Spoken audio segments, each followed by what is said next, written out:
But I don't front, dopamine up in the MagSafe plug. Hit my line like your interest up. Present decline is a sugar rush. My guest today is Jonathan Morrison, one of the original members of Team Crispy, I believe. Jonathan, how you doing? Good. How you doing, man? Thanks for having me.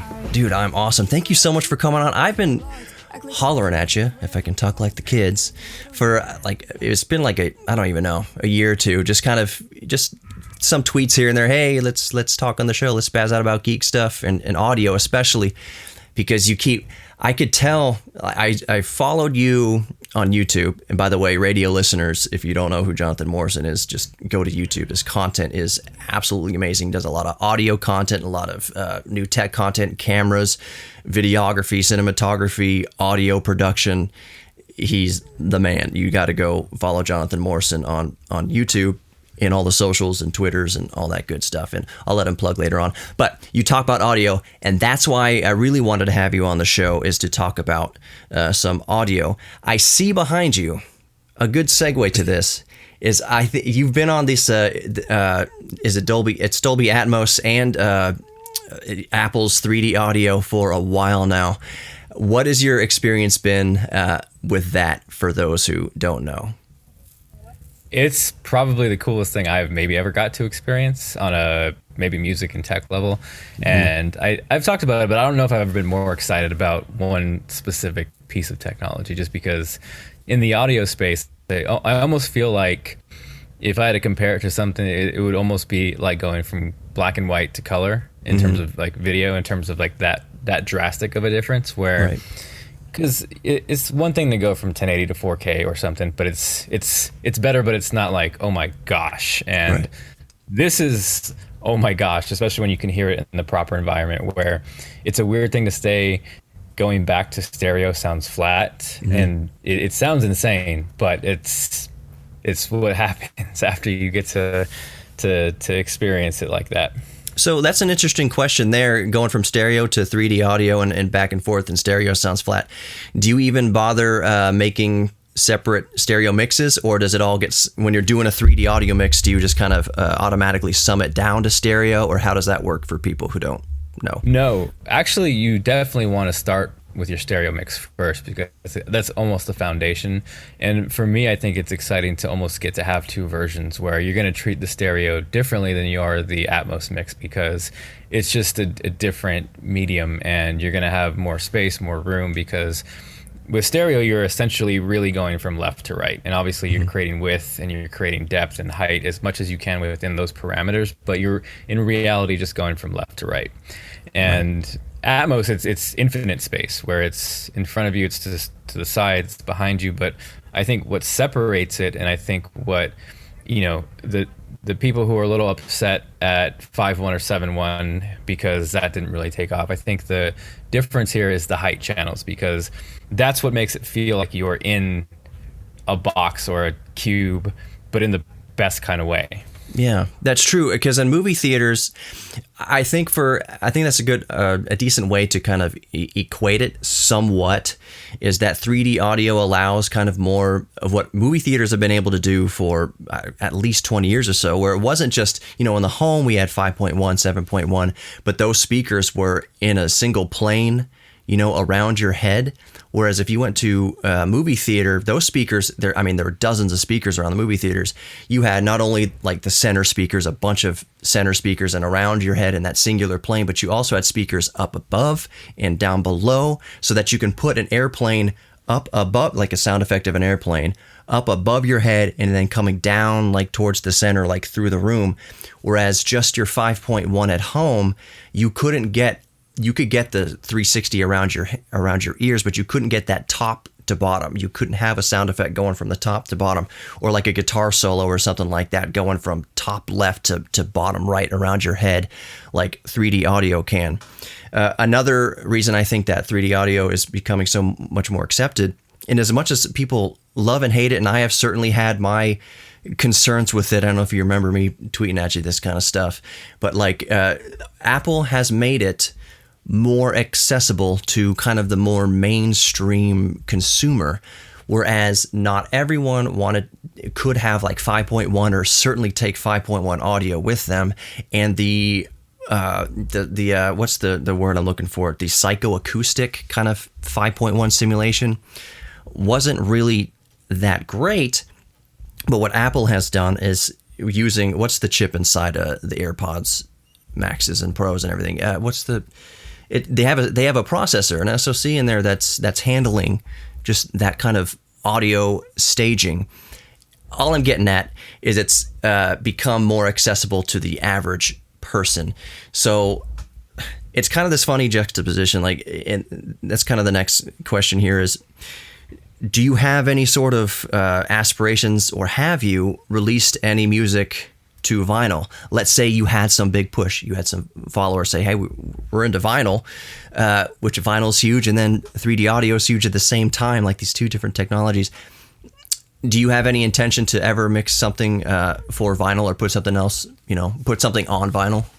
Yeah, I think I'm open to anything, really. I think that's just a cool factor for me. Like, I'm very interested in the idea of blending the best of the new stuff and the old stuff. Mm-hmm. And I think, in particular with Atmos, that's a fun conversation, because I think a lot of people, it's either all or nothing. And some people might say, oh, you have to be completely in the box and you can't really use analog gear, or it's not the same in terms of mastering or mixing. But I think there are ways to blend things. So whether that is integrating analog gear into the Atmos world, or vice versa, printing down or mixing something for vinyl as well. Like, I really enjoy all facets of it. And I think as much as I am into the wave of the future, I am also very interested in taking the great of, what we have and what we have had. Right.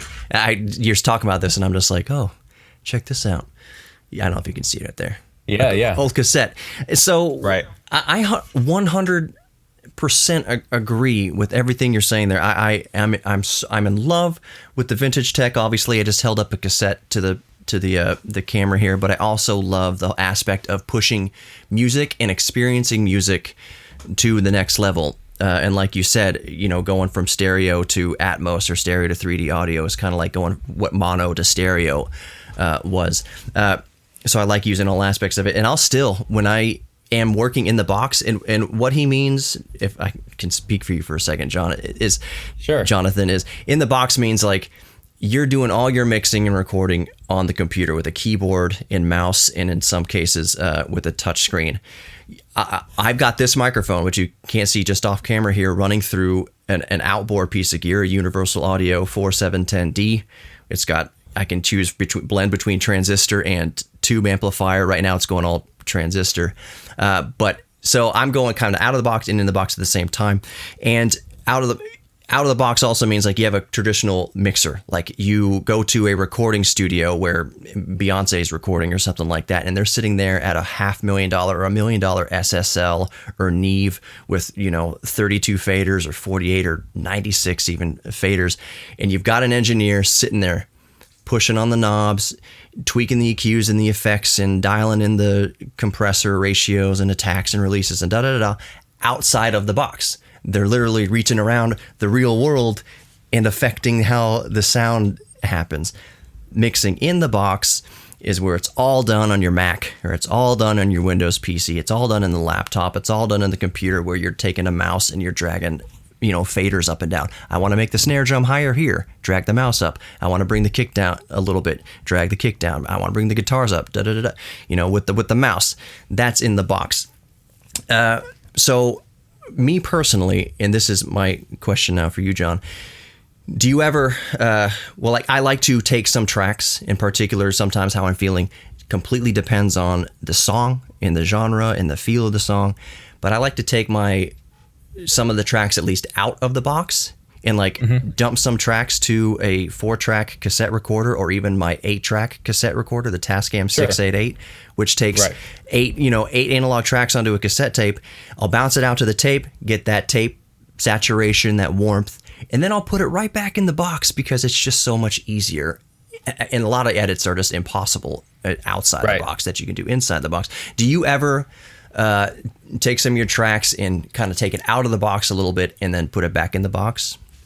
Absolutely, and I think for the most part, we're trying to run, at least most of the major pieces of the production through some piece of outboard gear as it's coming in. So, I would relate that similar to how I might approach video, where I'm trying to make it as good as I can in camera or, on the way in this case with audio. So we do get, that actual analog saturation or circuitry, and if you nail it there, then it makes it immensely easier in post. And I'm a huge fan of just getting it to the best possible place we can to make sure we're not going to have to do, extra work at the end.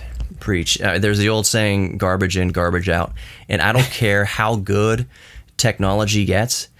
If your guitar player is like, I'm not tuning, well, we'll fix it in post. Dude, no, fix it in post is like saying, do a great job on stage today, Timmy. You're supposed to say Right. break a leg. Like, fix it in post is a no-no in the music world and in video production world. Is like, there's only so much band-aiding you can do in post, and 99.9% of the time, you're going to be able to tell that something has been altered. Like, really, if it's garbage in at that point, like if it's a take that I have to keep for some reason, like I'm going to make the garbage in part of an effect. Like I'm not going to try to sugarcoat the fact that this guitar was a little out of tune or something or whatever. I'll do what I can, but like, no, tune your friggin' guitar. And I'm telling you, drummers, this is kind of goes into the basics of recording. This is like where it starts. Garbage in, garbage out. Tune your guitars, do some vocal warm-ups, tune your bass. Drummers, tune your freaking drum heads. You can't be recording, a cardboard box in and then be like, oh, yeah, you can trigger it with some samples or something like that. Use it to trigger fake drum sounds or real drum sounds. But like, just tune your stuff. Make your instrument in tip-top shape before you record in earnest. That's kind of rule number one of making a good recording, is have your instrument in tune, get this, fix it in post out of your head, put something good into it first. Same thing with cameras. Get the lighting as good as you can. If at all possible, try to get the lighting right. Try to get your settings right. Don't try to, I'll just add motion blur a little later on in post. Like, no, if you're shooting 24, get it to 48 and make your settings, you know what I'm saying, the shutter speed and everything like that. Like, try to do it right the first time, because people can tell as good as editing gets in the video world and audio world, it can be a little, you can kind of tell that some work was done to kind of fix some things. So in that vein of, I feel like talking with my hands a lot. In that vein of kind of the basics of how to get a good recording, I want to help people. I want to ease people's fears of getting into recording, and I want to ease some myths that people might think about getting into recording. I'm reminded of this. There was a tweet someone made towards you, I want to say a year ago or something like that, where basically the idea was, and I want to let you answer this, the guy was like, oh, it's easy to make good voiceovers when you're using a $6,000 microphone.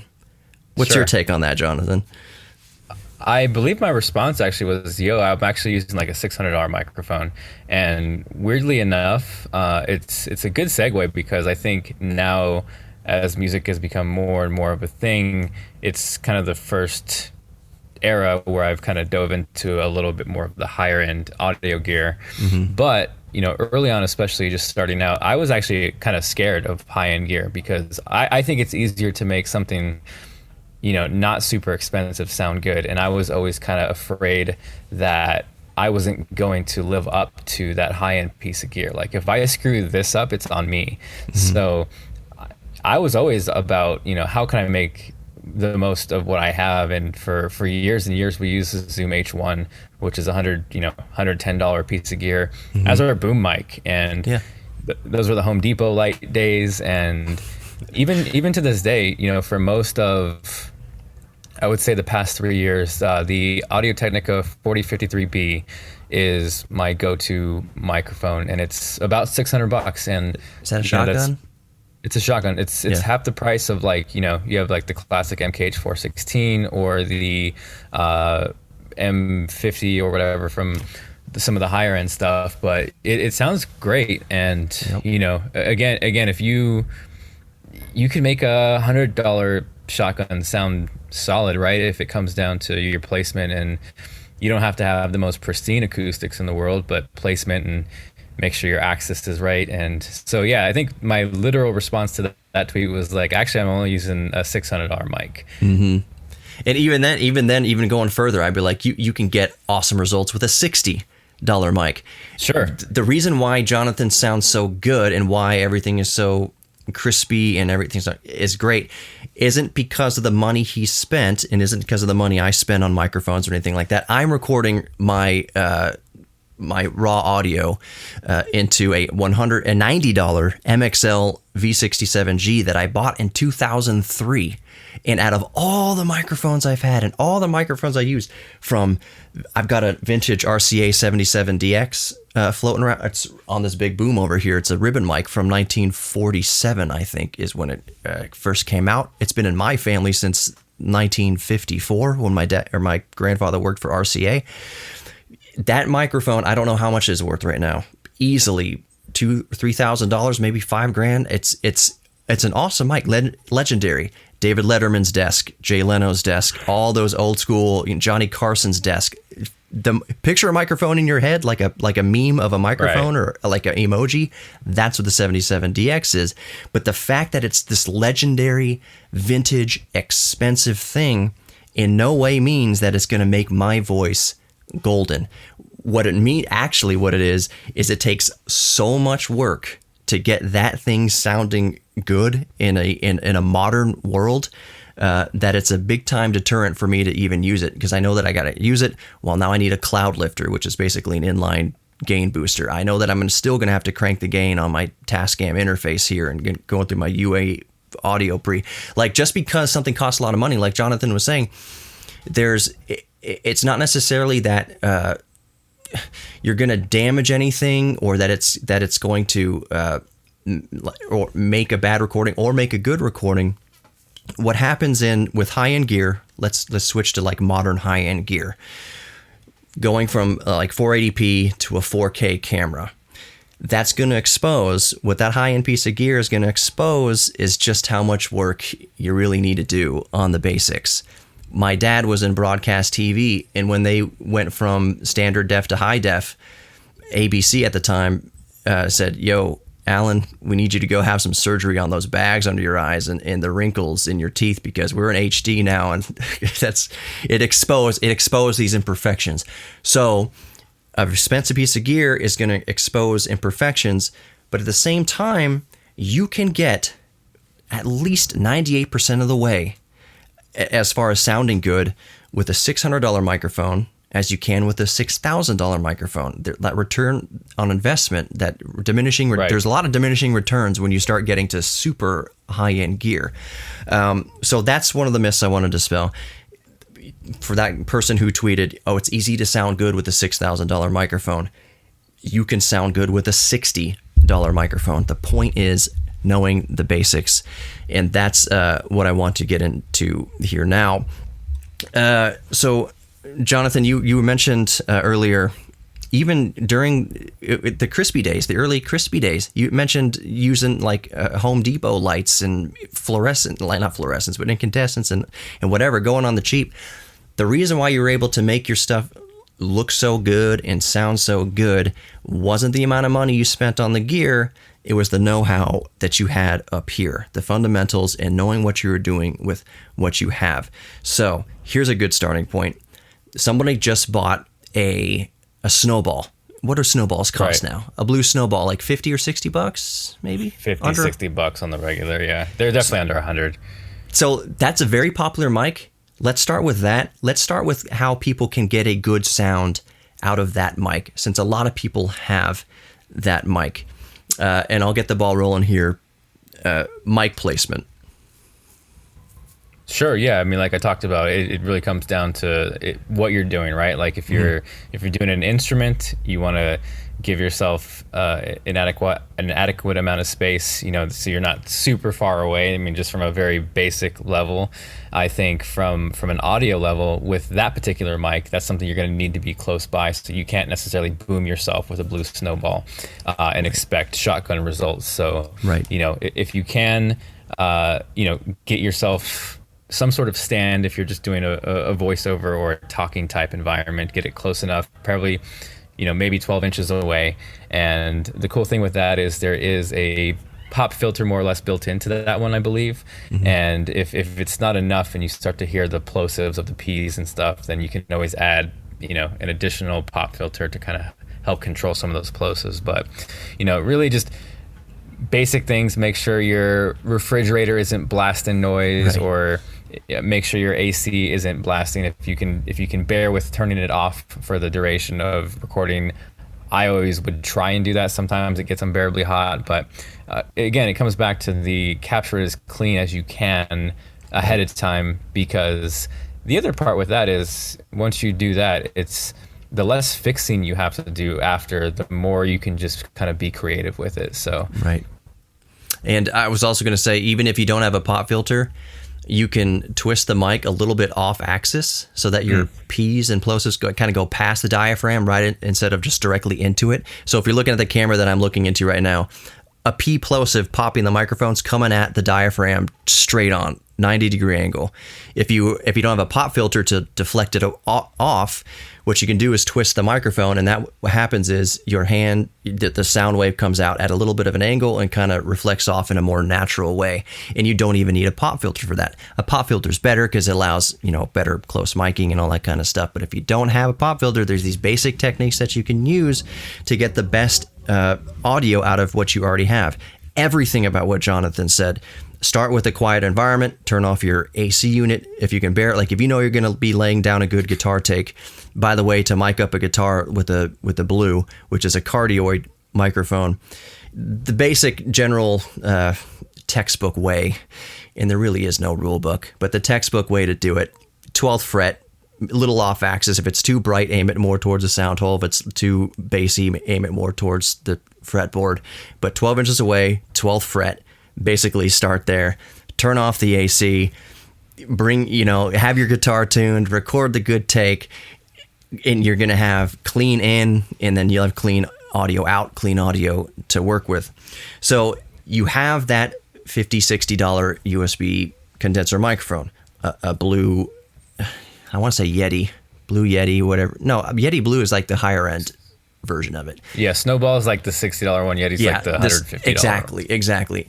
So you got the cheap Snowball that we're talking about for this case. It could be a cheap $30 newer USB condenser microphone. Just get those basics down, the mic placement.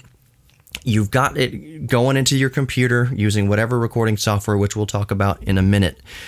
There's some basics from there, some plugins that you'll want to get familiar with to really start shaping the sound and start bringing the sound closer to what you hear in like commercial records. I think for a lot of people starting out, like, why doesn't my sound commercial? What's the difference? I've got an expensive microphone, or I've got a cheap microphone, whatever it is. Why isn't it sounding the way it should, or the way I think it should, on whatever record I'm listening to? There's a couple plugins you need that are universal across all DAWs, all digital audio workstations, that you need to become familiar with in order to really start bringing your audio to the next level. I made a video saying mic placement and technique gets you 90% there. The rest of the 10% is knowing how to use plugins effectively. And those two plugins, just at the very most basic, and you can change the world with these, two plugins. You can change the world with a megaphone in your voice, but you can take your music to the next level. Compressors and EQs. Jonathan, so a compressor basically, do you want me to go into what I'll go into what a compressor does real quick. I feel like I'm talking a lot, which I am. A compressor basically equals out the volume of the track between a whispering part and a loud part. It makes that volume the same. So what it does is it grabs the loud part that goes past the threshold, and it brings it down to more equal the volume of the lower part. And then when you bring the overall volume up, the whisper is as loud as a yell, or a soft guitar part's as loud as a loud guitar part. You want some dynamic range, but that's another discussion. I'm just explaining what a compressor does. So the basic controls of a compressor are attack, release, ratio, and threshold. So I want to start with voice, because I think a lot of people are interested in getting in podcasting. There's a lot of people podcasting right now who I'm not hating on them at all, because audio is a whole different thing to know. But the audio game in the podcast is a little iffy, because they just don't know the controls of the compressor yet. I want to know your settings. Do you have them on top of your head, like your settings for your voice? I certainly have mine. Do you have some basic settings you use for your voice, like a voiceover? Sure. I don't do a whole lot. I think the way I would approach a voiceover and talking head is kind of the same. I'll generally set them up the same way, and just kind of boom myself either way. So no matter if I'm on camera or off camera, they're going to sound essentially the same. Right. I'm a huge proponent of Final Cut, and just because my familiarity with Logic, you get access to those plugins within Final Cut, and there's not really a lot, just on a basic level you would need to do. I might do just like a low cut or a high pass, just to get some of the dirt off the bottom end and the noise and the rumble. In the EQ. I like so I'll usually like low cut first, then compress, so that's not compressing any of the rumble, and then I'll throw EQ on top of that, to just bring out any sparkle or to take out any bad frequencies, which I also might do on that EQ. So like, corrective EQ, compressor, shine EQ, and then limiter is how I'll usually set my stack up. Right. So my personal starting point for voiceover, like I'm doing a close mic voiceover right now for our interview here. I got the mic maybe 6 or 7 feet away from my face with a pop filter in between. My go-to settings for the compressor specifically is I do 3-to-1 usually for a voiceover. That's the ratio, 3-to-1. That means for every 3 decibels coming in, 1 is going out. And then the threshold you set to you look at the waveform and you see kind of where you're speaking the softest. And then I bring the threshold down so the compressor starts activating right kind of where I am speaking the softest, so that when I go louder, it's all the same volume. That's how the threshold works. So I bring it down to -12 or 20, wherever it starts kind of making that the gain reduction start activating. Sure. The attack on a voiceover, it may be kind of sacrilegious, but I'll do anything from like 0, like instant, to like 3 milliseconds. A really quick kind of attack time. The attack time is when your audio hits that threshold, how quick does the compressor attack it to bring it down to match the level of the lowest volume. If you're listening to this and it's all going over your head over the initial listen, just listen again as many times as you want to start getting it. Go to YouTube channels and online. There's all sorts of help out there for that. I would unplug Curtis Judd. He's one of the goats out there in terms of kind of explaining things on YouTube and tutorials and dialogue and EQ and compression and all that stuff. I've learned it a lot just watching him. Curtis Judd. I'll make sure to include the links in the podcast and YouTube and all that. So then the last setting I mess with is the release, and I set my release to around 124 milliseconds. I know it sounds really specific, like on the dot with that, but that's just having done this since 2002. Like I know for my voice and my cadence and my rhythm that like, okay, the release at around 124, the attack between 0 and 3 milliseconds, ratio at 3-to-1, maybe 4-to-1 if I'm really boisterous, and then just the threshold wherever I set my quietest passages. So that's the compressor taken care of. We'll move on to what Jonathan was saying in using Final Cut and Logic. The EQ, you do your kind of house cleaning EQ first, and then you do your compression, and then you put your EQ, your shiny EQ on top of that. So the EQ or equalizer, when Jonathan's talking about low cut, that means like I would imagine you're doing your low cut somewhere below 100 hertz, maybe 75. right? Probably somewhere. Yeah, probably like on a male voice, probably like maybe 60, 70, and Yeah. cut all that. And I know it's also called high pass, and I just tend to, which can be a little confusing if you're like not thinking about it. So I tend to just like to call it low cut and say what I'm cutting. But yeah, I'll usually for a male voice, probably somewhere around like 60, 70 maybe, and then just kind of clean up all that on the bottom. Right. So the low cut or high pass, they're both the same thing. A lot of audio terms, are kind of confusing that way, but high cut or high pass and low cut are the same thing, and conversely, low pass and high cut are also the same thing on the other end of the spectrum. See, I'm bumping my mic with my hand right now. That's why you put a high pass or low cut filter on the EQ, because as I'm bumping the microphone, it's creating a lot of low end rumble, and that doing the low cut gets rid of or helps reduce that rumble. With bumping the microphone, it's kind of hard to get rid of all of it, but the low cut helps with, like, let's say you've got that refrigerator on the background or that AC, or there's a lot of traffic going on outside your house, creating a very low rumble. All of that rumble is going to be coming through your mic stand, and even if you have a shock mount, there's still some tones are going to be coming through in that lower frequency that have no business being there, and all they will do is take up sonic real estate and efficiency.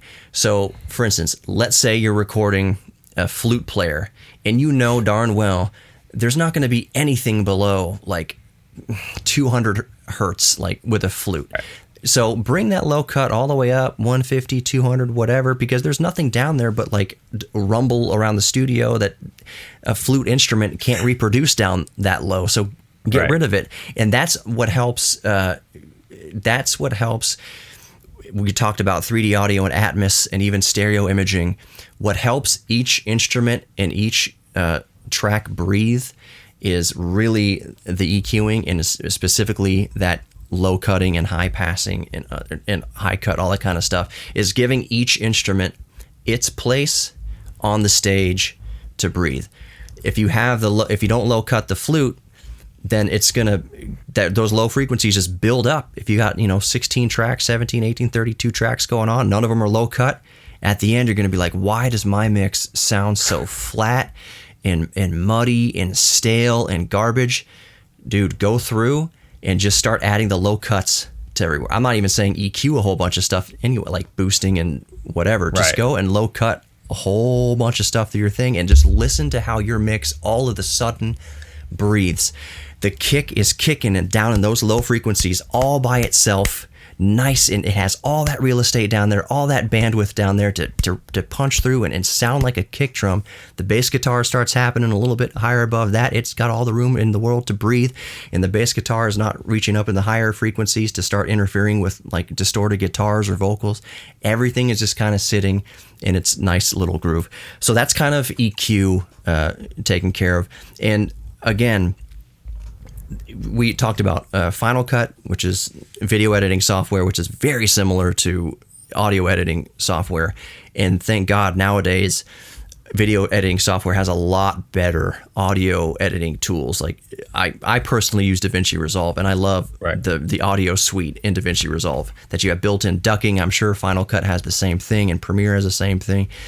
Getting to know the audio game, I've always said, the best camera is your microphone.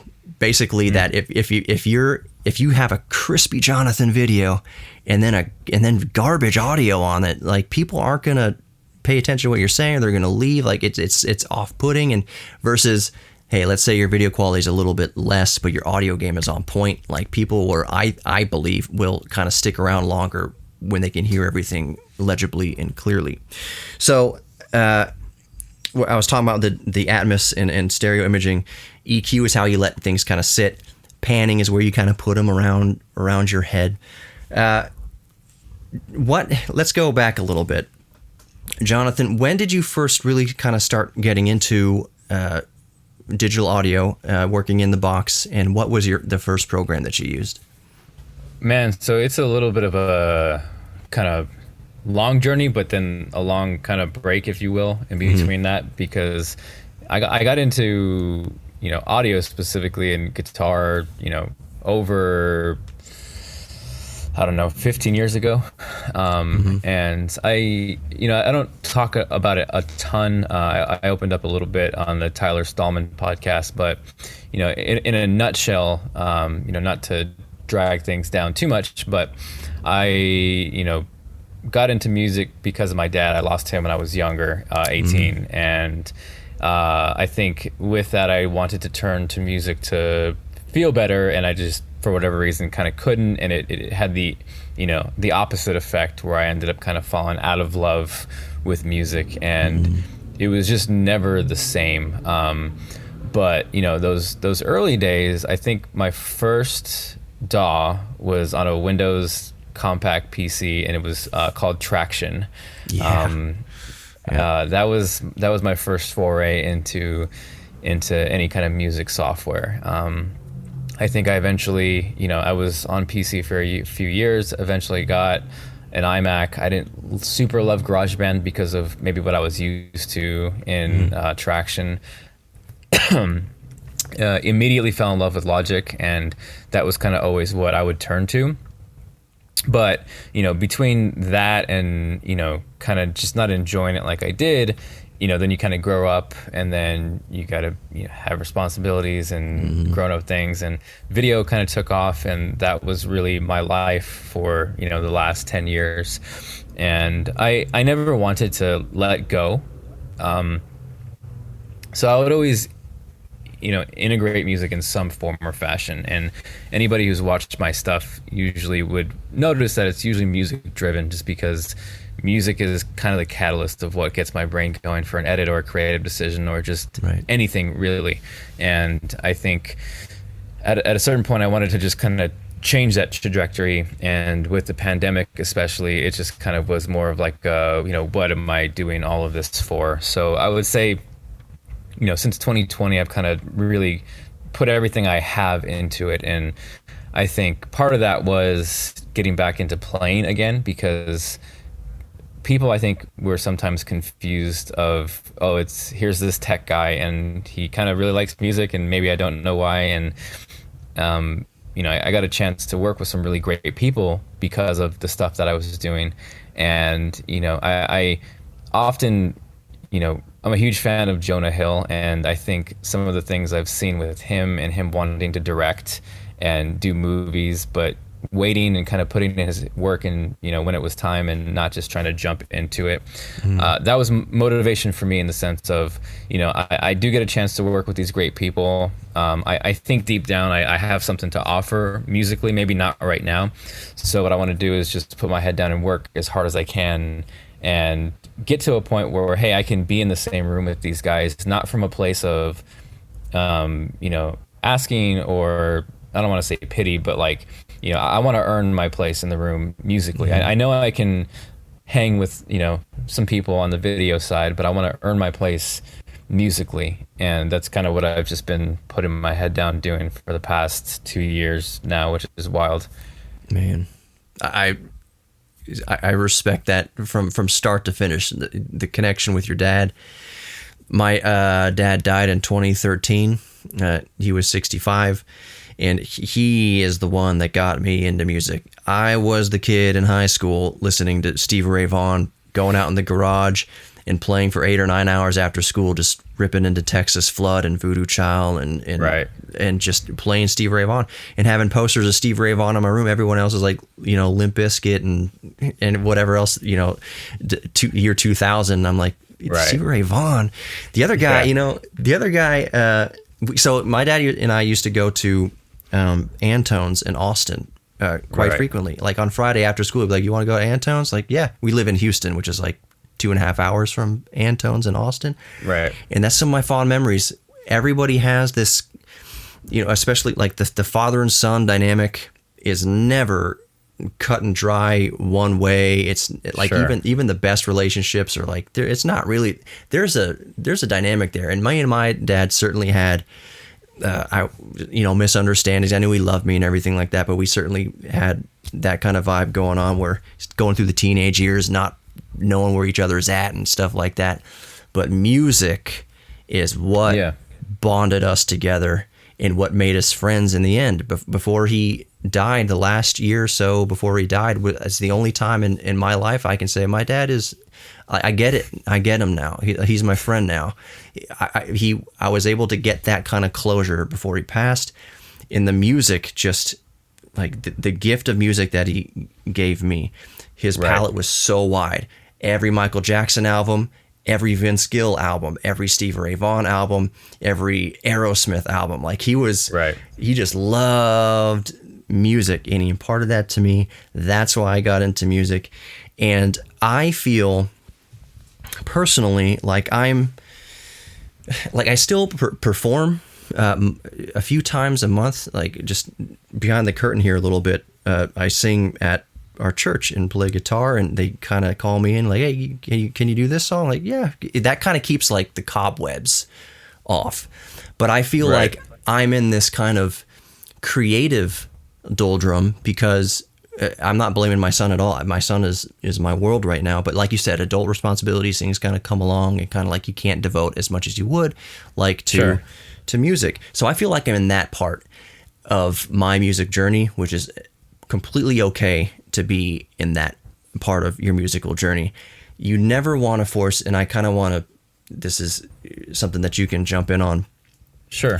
You don't want to force music. Music is supposed to come, like we've been talking a lot of technical stuff and Dolby Atmos and spatial audio and all that kind of stuff, but really stripping all that away, EQs, compressions, and microphones, stripping it all away. Music, good music comes from your heart. And if it's not coming from inside, if it's not coming from some emotional place, whether that's a good emotion or a bad emotion, if you're trying to force it, if you're trying to make music to make money, like that's your goal off the start, I'm going to make this music because I'm going to make money, you're going to fail before you start. If it's not coming from the heart, strip it all away. And that's kind of something that I try to do, is get out of this my man cave recording studio here and just sit down with a guitar, maybe outside, maybe with a notepad, and be like, what am I feeling today? Like, how do I get what's in me out of me? At one point I did that all the time. I was able to get what's in out.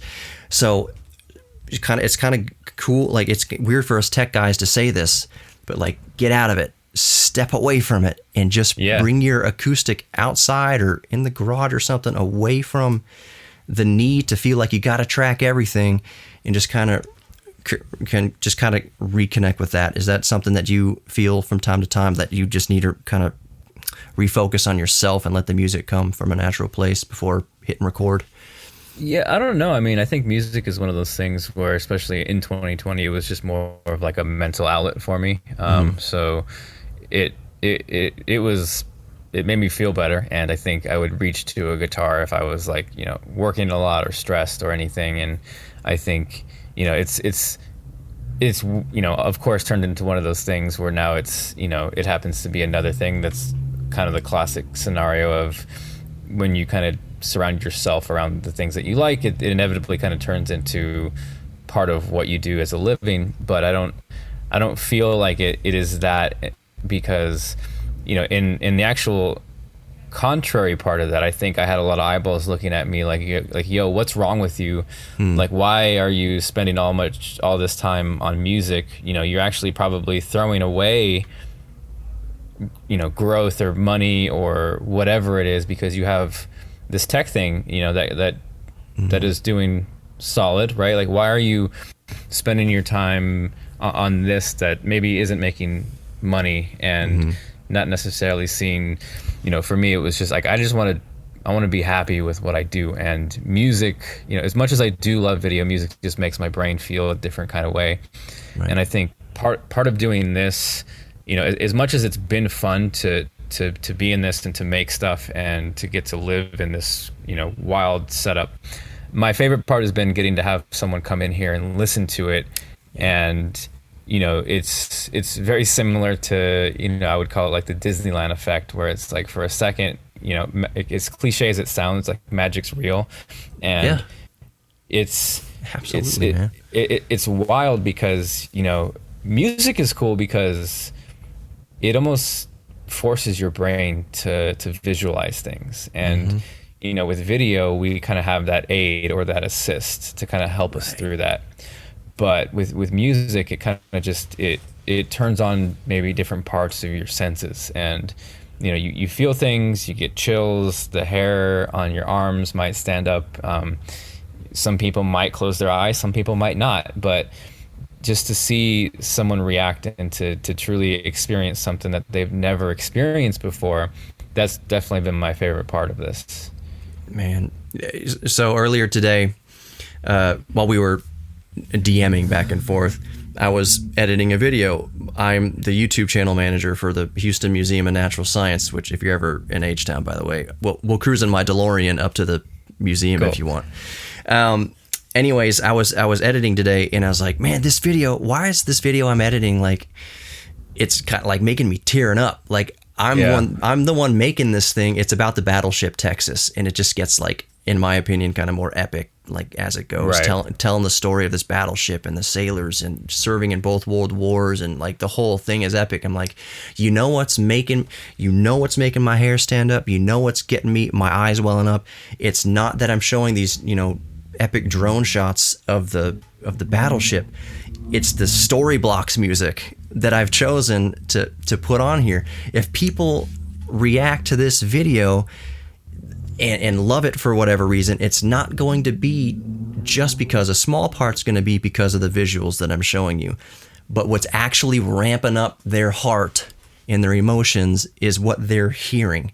It's the music that what they're hearing. Because if you just mute the bed of my video and you don't hear all that epic orchestra music and all that kind of stuff, it strips away all the feeling of the video. All of it goes away when you take the music out.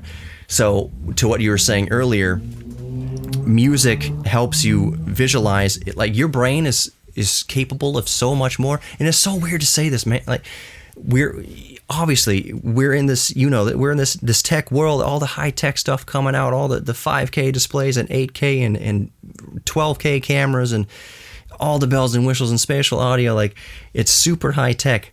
But what makes us feel again is music. Closing your eyes for some people and feeling this music and letting your brain, and I'm talking even unaided by any sort of chemicals or smoke or anything like that. You just close your mind and let your brain do what it's evolved to do, like what it's built to do. Like, there's so much potential locked away in our brain that I think, as cool as technology is, has kind of like compressed it, and like we don't realize how much our brain is capable of visualizing and making us feel. Then that we rediscover if you're able to go someplace, go to Jonathan's pad and have him play some music for you, or play with somebody else or whatever, and you feel what I can describe as, it's the most pure. And I know this sounds cliche, I know we're being a little cliche here, but it's like this completely natural, ethereal high that you get. Sure. It's like the most connected you feel with the universe or with your creator or with the earth or whatever, like maybe connecting with things you never even imagined before. It's coming in through your ears, man, and it's going through your mind's eye, or whatever you want to call it. It's when the technology kind of fades away and you're making the connection with the music, and that's such a beautiful thing. And I'm so happy that you're on this path. Like, I wish you, I don't necessarily want to wrap up here, but I wish you all the success in the world with the tech stuff and everything like that. But what I really wish for people, here's where the geek therapy comes in. And here's what I want to kind of steer the conversation into, since this is Geek Therapy Radio. Music therapy is just one of the most wonderful adventures you can do for yourself. So, Jonathan, I'm so happy that you're getting into music and that you're able to express yourself like that, feel things like that, even when you're like doing your clips on Twitter or whatever of like, here's the song I made out of the Windows chime or something like that. Right. That's a creative outlet that can create a feeling, but just that you're on this very natural, epic path of like reconnecting with your humanity through music. Sure. I hope that people listen to this And that's something that they get out of it too, that they maybe reconnect with the music, that maybe they've had a guitar sitting up on a hanger, or, I mean, hopefully it's up on a hanger, but it's probably buried in a closet or in their mom's attic or something like that, that they maybe go to get the guitar out again or sit down at the keyboard again or something like that and start connecting like that. Because I would say, and Jonathan backed me up on this, like, it's one of the best things you can do. Has it been kind of one of the best things you've done recently in your life, if not maybe a lot of your life? I mean, it's got to be great. Yeah, I mean, creatively, I definitely think I'm the most excited and probably most fulfilled I've been ever. I think, you know, the fun part of this is just like trusting the process, I guess, is, again, cliche as that sounds, just because, like I said, I definitely did have eyeballs, kind of like what are you doing? And then, you know, to kind of have a goal that you set for yourself, and to kind of push through the parts where you're like, well, like, am I not doing this right? Or like, is this the right choice? And to kind of to see it from a distance, you know, back, especially a couple years ago, and just to work at it relentlessly and to start to have things kind of actually come into existence. It's almost been a little bit surreal in the point of, like, you know, it kind of almost feels like happy tears in a weird way, just because sometimes it feels fake, or like, you know, is this a dream? And that's kind of the road I've been on, and something that I've tried to be more vocal about, and something I've been working on, where, you know, I'm not at this place where, you know, this isn't like, oh, my life is awesome and perfect and everything is just like 100% always great every single second of every day. And this also isn't like a pity party of, hey, there were struggles and there were tough challenges, but I think that's what really life is the ups and the downs and the peaks and the valleys, and not everything is black or white. There's so much nuance to everything. And, you know, with that, whether it's music, whether it's gardening, if it's cooking, like whatever your space is that makes you feel that's what I would just implore people to try and find. Right. We're all geeks about something. That's the motto of the show, is that we're all geeks about something, and that you are worthy of love. You, sure. Jonathan, too. You're worthy of love. You're worthy of giving love, receiving love, and you are also worthy of your own self-respect. I think there's so much, and it's the whole reason why I started Geek Therapy Radio, is I didn't notice out there, as certainly not on broadcast commercial radio, which is what my station's on iHeart in Houston. It's one of the biggest markets in the world.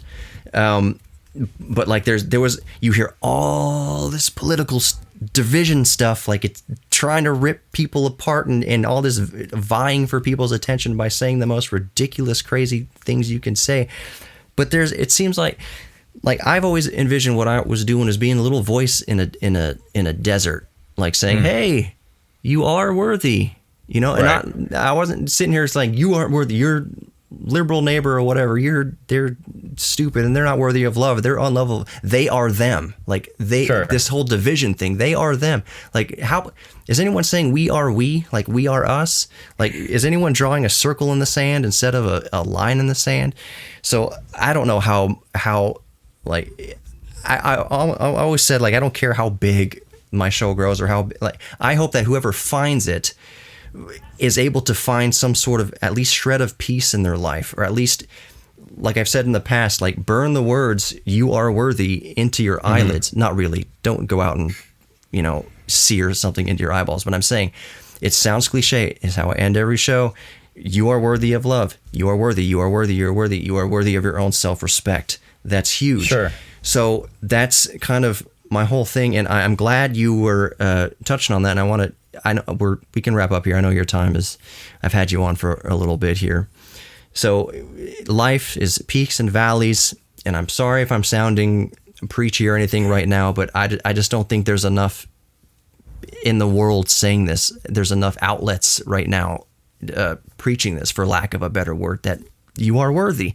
And some of the hardest times to feel that is when you are in those valleys. Sure. And for a lot of people, I don't think they unfortunately have ever known what it is to be out of the valley. Like, depression is a very real thing. It's a very, very real thing. In the past, when I was really getting into music and freelancing, after I went to audio school and I was freelancing around Houston, like teaching people how to use their setups, I was depressed, man. I don't remember any sunny days back then. Like, I was straight up depressed. And so I sympathize with that darkness that people feel, that it's hard. You can't see the peak because there's so much fog, like in this valley.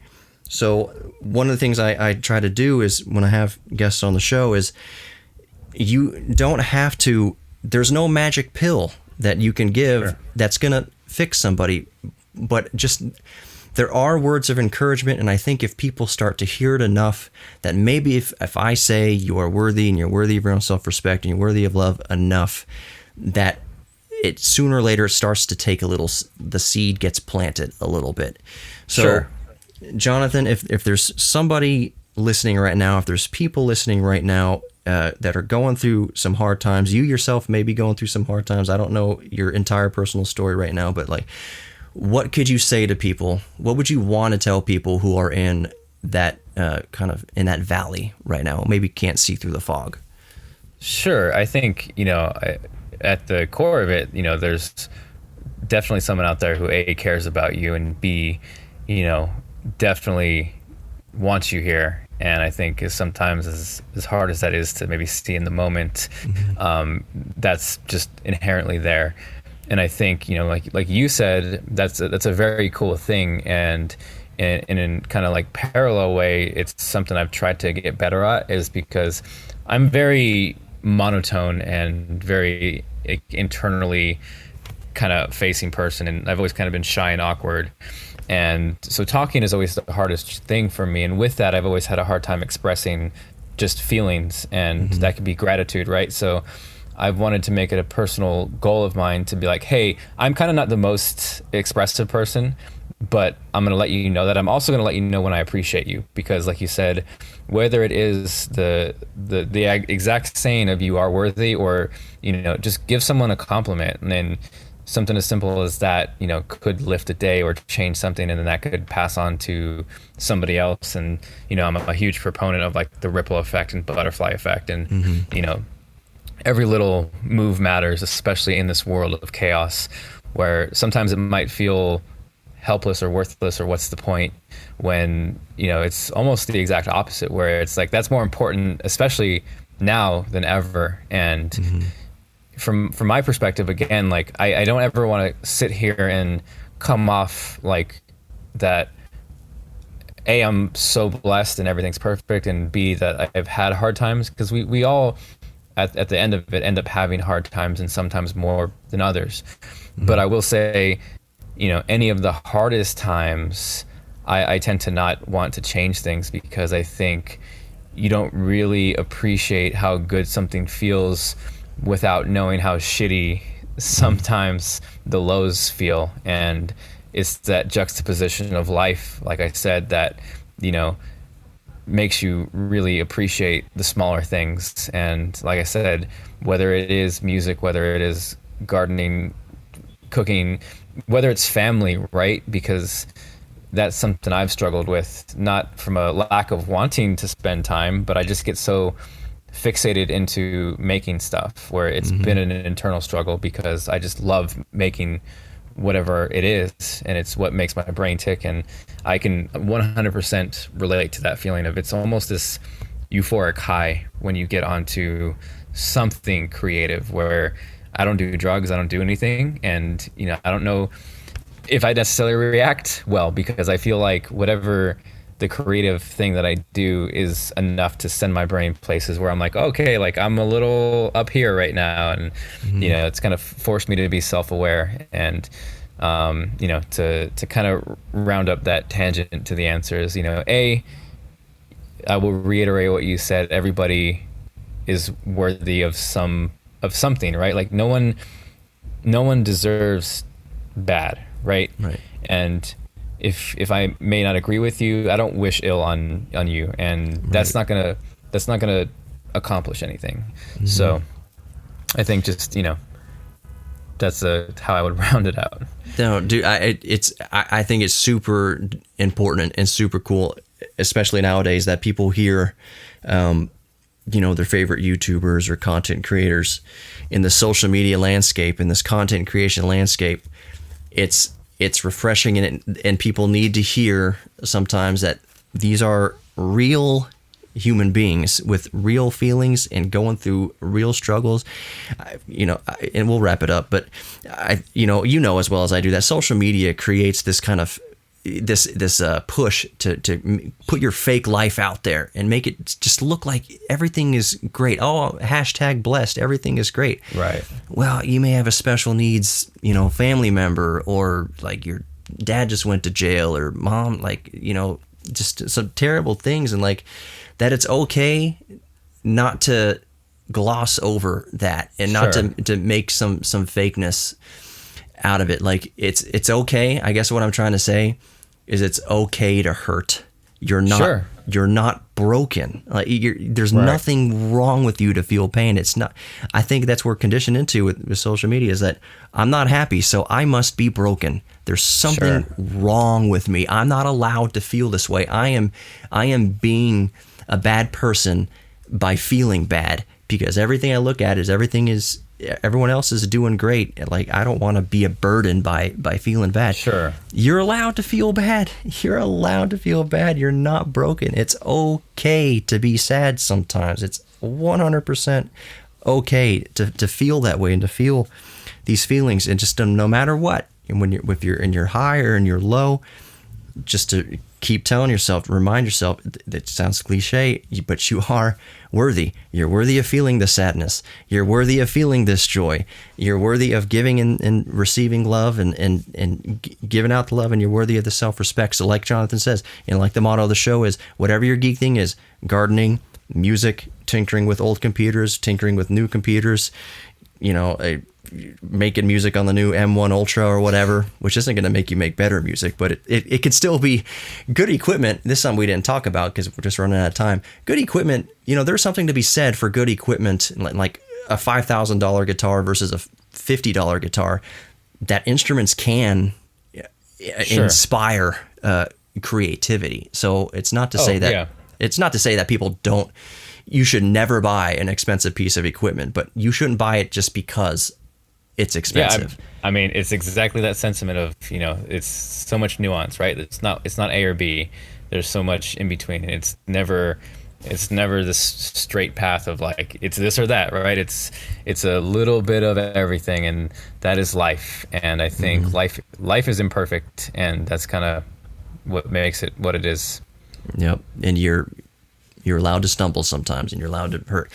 Jonathan, this has been an awesome conversation. There's a ton more that we could get to and want to talk about. Hopefully I can have you on sometime in the future, and we can absolutely wrap again. If you're ever down in Texas, or you're in California, right? I went to sound school in North Hollywood, just off of Lankershim down in North Hollywood. Are you in LA? Oh, nice. I'm like an outside LA boy. Okay. I've grown up I grew up in Southern California, so I've been here my entire life, but I've always been, maybe 45 to an hour east of Los Angeles. So east, okay. Yeah. I was staying in Simi Valley. Okay. Yeah, we're technically still LA County. It's towards the latter edge of it, but I'm close enough to LA when I need to be. But I do like not being in the chaos of LA, because it can get chaotic. Yeah. I mean, I live an hour, and Houston's massive too. I live an hour from my parents, and you tell people from especially the East Coast, I live 45 minutes or an hour away. Like, that's a road trip. Like, no, that's just going for groceries for some people. LA and Houston are huge, and you can say, I live in LA, but really you're 50 miles outside of LA. 50 miles outside of New York City is the beach in New Jersey, pretty much. Like, it's far away, or you're up in Pennsylvania somewhere. Anyways, I could ramble on. Jonathan, it has been an absolute pleasure. Is there anything that you want to plug other than obvious stuff? You can plug obvious stuff too. It's all good. Yeah, not really, man. I'm chilling, man. Like, I genuinely don't love plugging my stuff. Yeah. I love the music, so if anybody does want to check out what I'm doing, I would say the Jonathan and Friends music. But yeah, man, I'm just appreciative of the state in which tech has kind of given us right now in terms of creation, because from where I started way back when in Traction to where things are now, it's almost limitless to where we can do anything we want, and Absolutely. There's never been a better time. So yeah, don't check out my stuff, just go make something of your own, whoever's listening, and I will be back again. That is the best plug ever. Don't check out my stuff. Go do your own stuff. That's awesome. I'm still gonna do some linky doo dahs in the thing there. But that's awesome, Jonathan. Again, thank you so much for coming on Geek Therapy Radio. I'm laid back, but I don't front. Dopamine up in the MagSafe plug. Hit my line like it ain't just dog. Present decline is a sugar rush. I'm laid back, but I don't front. Passenger side in the MagSafe plug. Speak my mind, 'cause I know you want. Present decline.